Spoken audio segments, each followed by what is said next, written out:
Welcome to سلسلہ ہدایت قرآن سنت اور اہل بیت علیہم السلام۔ آج ہم قرآن مجید کی ایک بہت اہم سورہ پر بات کریں گے، سورہ حمزہ۔ یہ اپنے اختصار کے باوجود بہت گہرے معنی رکھتی ہے اور انسانی نفسیات پر ایک بڑا طاقتور تبصرہ ہے۔ اس کا نام ہی دیکھیے، حمزہ، یعنی تانا دینے والا، عیب جو، وہ شخص جو دوسروں کی عزت پامال کرے۔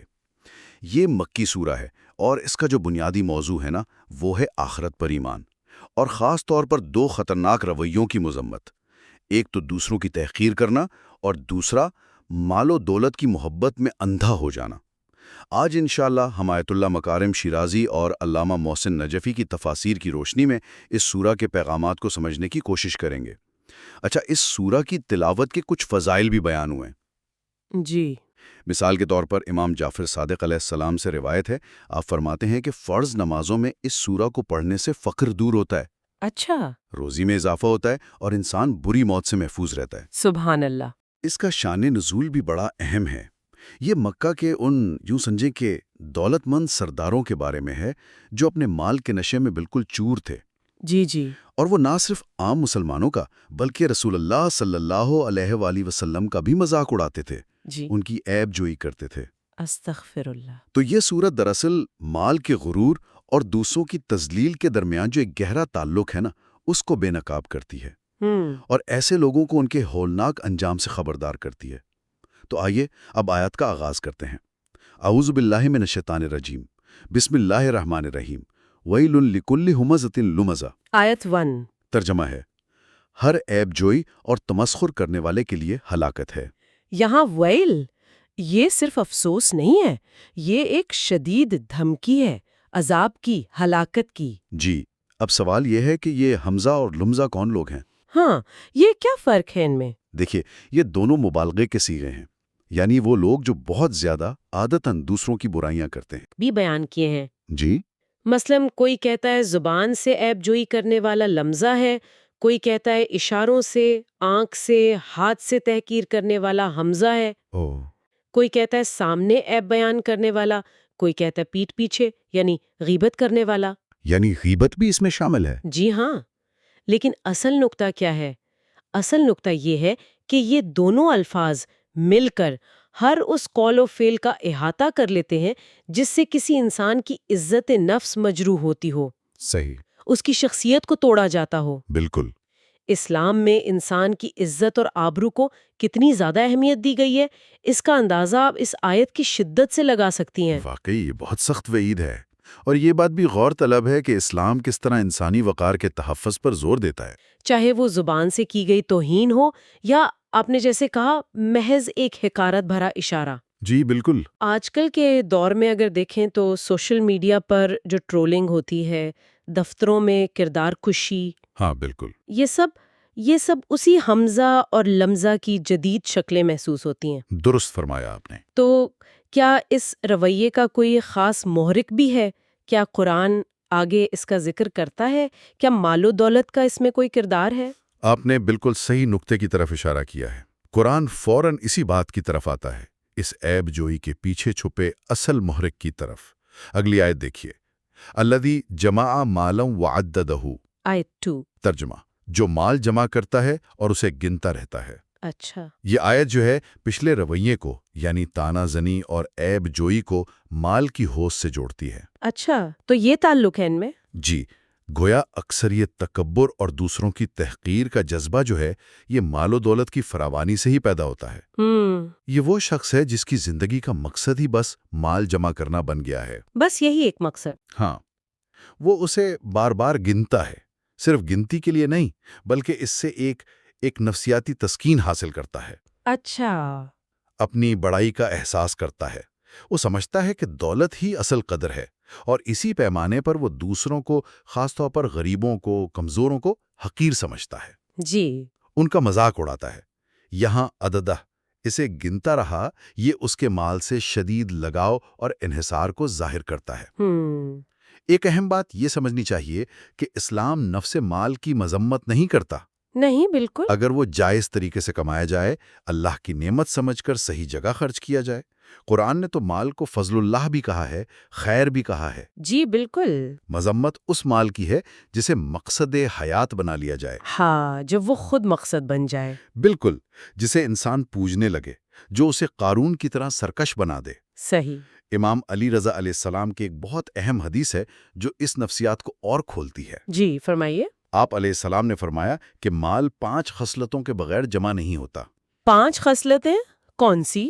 شدید کنجوسی، کبھی نہ ختم ہونے والی امیدیں، ہر چیز پر غالب آنے والی ہرس، رشتہ داروں سے تعلق توڑنا اور دنیا کو آخرت پر ترجیح دینا۔ اللہ اکبر، یہ تو بڑی گہری بات ہے۔ جی، جو ان چیزوں سے بچا رہے گا وہ شاذ و نادر ہی مال کا انبار لگا پائے گا۔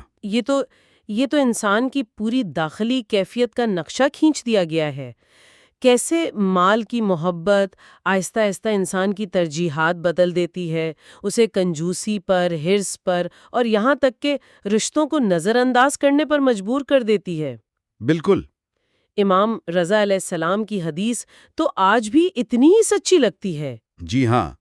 جب انسان مال کو ہی سب کچھ سمجھنے لگتا ہے تو یقیناً وہ کسی خطرناک غلط فہمی میں بھی مبتلا ہو جاتا ہوگا، کوئی وہم پال لیتا ہوگا۔ بالکل، اور اگلی آیت اسی خطرناک غلط فہمی، اسی خود فریبی کو بے نقاب کرتی ہے۔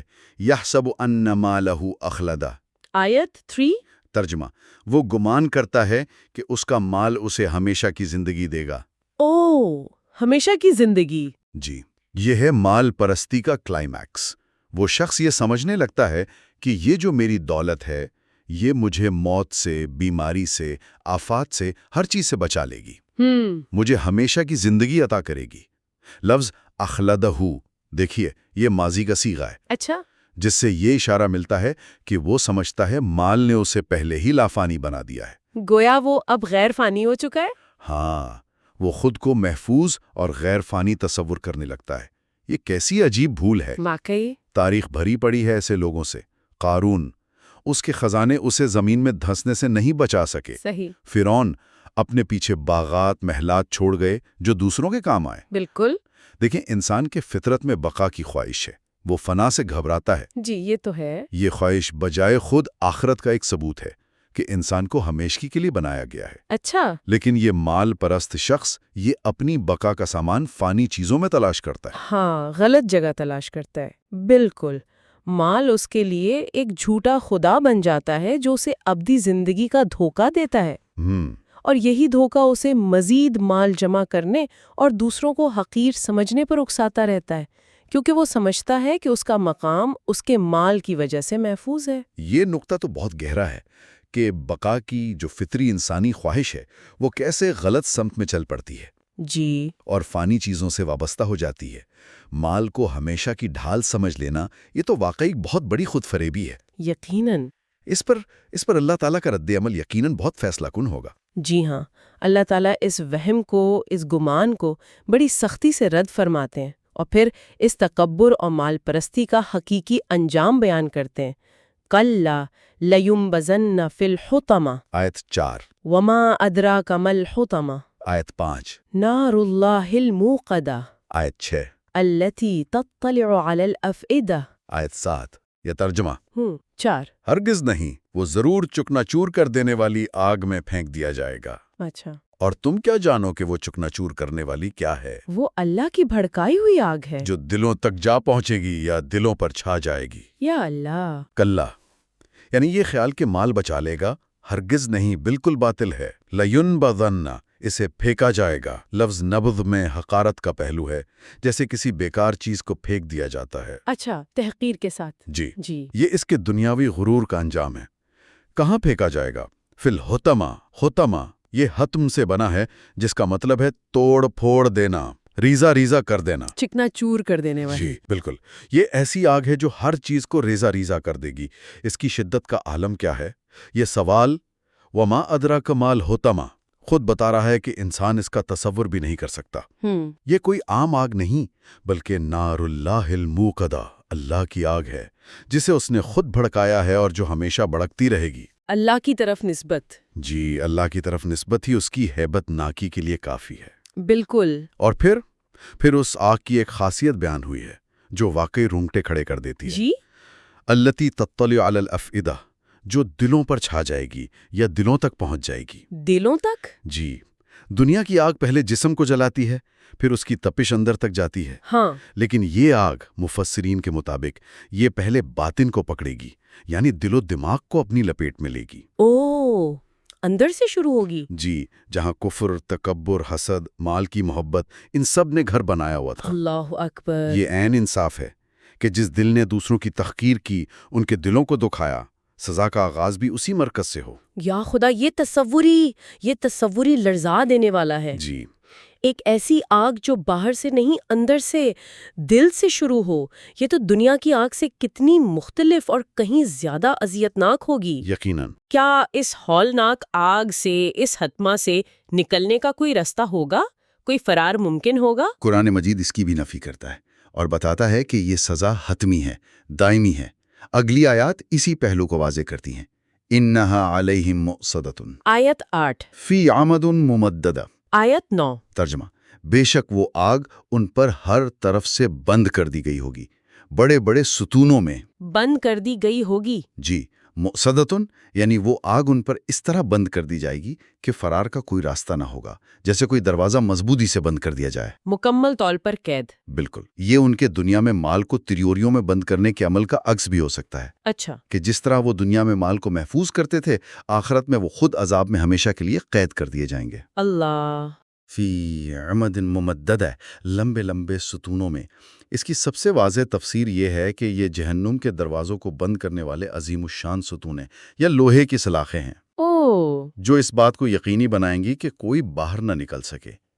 یہ مؤصدہ کی مزید تاکید ہے کہ یہ قید کتنی مکمل اور ناقابل فرار ہوگی. سبحان اللہ. یعنی مکمل گھیراؤ، کوئی راہ فرار نہیں. جی، دنیا میں جو مال انہیں تحفظ کا جھوٹا احساس دلاتا تھا، آخرت میں وہی تکبر انہیں ایک ایسی قید میں مبتلا کر دے گا جس سے نکلنا ناممکن ہے. بالکل. یہ پوری صورت تکبر اور مال پرستی کے انجام کا کتنا عبرتناک نقشہ کھینچتی. بالکل. آیت اللہ مکارم شیرازی نے تفسیر کے آخر میں کچھ بہت اہم نکات بیان کیے ہیں، ہمیں انہیں یاد رکھنا چاہیے. جی ضرور. پہلا سبق تو تکبر کا خطرہ ہے. یہ الغناہ ہے، گناہوں کی ماں. اسی سے اللہ کی نافرمانی، ناشکری، دوسروں کی تحقیر اور یہ حمز و لمز جیسے گناہ جنم لیتے ہیں. صحیح. دوسرا اہم سبق ہے مال کے بارے میں ایک متوازن سوچ اپنانا. جی. مال بذات خود برا نہیں، اگر اسے اللہ کا فضل سمجھ کر حلال طریقے سے کما کر صحیح راستے میں خرچ کیا جائے. بالکل. مسئلہ تب پیدا ہوتا ہے جب مال مقصد بن جائے، جب انسان مال کا غلام بن جائے، جب اس کی محبت باقی تمام اقدار پر غالب آ جائے. جی. حضرت امیر المومنین علی علیہ السلام کا ایک قول ہے. آپ فرماتے ہیں کہ 4 طرح کے نشے ہوتے ہیں: شراب کا، مال کا، نیند کا اور اقتدار کا. اچھا، مال کا نشہ. جی، مال کا نشہ بھی انسان کو اندھا کر دیتا ہے. صحیح. امام جعفر صادق علیہ السلام نے کیا خوب نصیحت فرمائی. جی. آپ فرماتے ہیں اگر نیکیوں کا بدلہ ملنا حق ہے تو پھر مال جمع کرنے کا کیا فائدہ؟ یعنی اسے راہ خدا میں خرچ کیوں نہیں کرتے؟ بالکل. اور اگر اللہ ہر چیز کا عوض دینے والا ہے تو پھر بخل کیسا؟ سبحان اللہ، کیا بات ہے. مال ایک بڑی آزمائش ہے. یہ انسان کو عظیم سعادت تک بھی پہنچا سکتا ہے اگر اسے نیکی کے کاموں میں استعمال کیا جائے. جی. اور یہی مال اسے ہلاکت کے گڑھے میں بھی گرا سکتا ہے اگر یہ تکبر اور حق تلفی کا باعث بنے. صحیح. ایک روایت میں تو یہاں تک آتا ہے کہ ابلیس درہم اور دینار کی تخلیق پر بہت خوش ہوا تھا. اچھا. اور کہا تھا کہ انسان کی گمراہی کے لیے یہی کافی ہے کہ وہ ان سے محبت کرنے لگے. یہ بت پرستی سے بھی بڑھ کر ہے. استغفر اللہ. یہ تو بہت ہی دل میں اتر جانے والی باتیں ہیں. جی. خاص طور پر یہ مال کے نشے والی بات اور اس کے بارے میں متوازن رویے کی اہمیت. یہ واقعی سوچنے پر مجبور کرتا ہے کہ کہیں غیر محسوس طریقے سے ہمارے اندر بھی کہیں مال کی محبت یا دوسروں کو کم سمجھنے کا رویہ تو پیدا نہیں ہو رہا. بالکل. چاہے ہم بہت زیادہ دولت مند نہ بھی ہوں. بالکل درست کہا آپ نے. ہمیں سر کی مسلسل اپنا جائزہ لیتے رہنا چاہیے. جی. آئیے آخر میں اللہ سے دعا کریں. خداوندہ ہمیں مال و غضب، دنیا اور شہوت کی مستی سے محفوظ فرما. آمین. پروردگارہ ہمیں شیطان کے تسلط اور درہم و دینار کی بندگی سے رہائی عطا فرما۔ آمین۔ بار لازہا، جہنم کی آگ سخت توڑنے والی ہے اور تیرے لطف و کرم کے بغیر اس سے نجات ممکن نہیں ہے۔ ہمیں اپنے لطف و کرم کے سائے میں جگہ عطا فرما۔ آمین یا رب العالمین۔ آمین یا رب العالمین۔ اور اپنے سامعین کے لیے ایک سوال چھوڑے جاتے ہیں غور و فکر کے لیے۔ آج کے اس دور میں جہاں ظاہری کامیابی اور مادی حیثیت کو اتنی زیادہ اہمیت دی جاتی ہے، ہم کیسے اس بات کو یقینی بنا سکتے ہیں کہ ہم دوسروں کو ان کی دولت یا سماجی رتبے کی بنیاد پر نہ پرکھیں؟ بہت اہم سوال ہے۔ کیسے ہم اپنے دلوں میں ہر انسان کے لیے اس کی مالی حالت سے قطع نظر حقیقی احترام اور عاجزی پیدا کر سکتے ہیں، اور مال کو اپنی زندگی میں ایک وسیلے کے طور پر اس کی صحیح جگہ پر کیسے رکھ سکتے ہیں تاکہ وہ کبھی ہمارا مقصد حیات نہ بن پائے؟